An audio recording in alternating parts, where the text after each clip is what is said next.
באותה שכונה דרומית,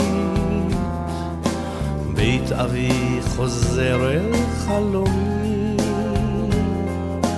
עם שעות יפות של חסד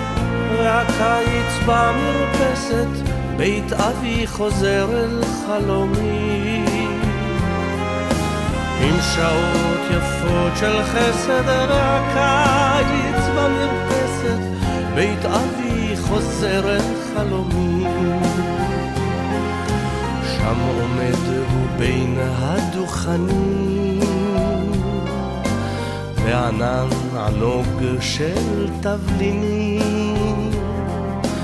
בין שקים על המדרכת שמהם הביא פת לחם, שם עומד הוא בין הדוכנים, בין שקים על המדרכת שמהם הביא פת לחם, שם עומד הוא בין הדוכנים.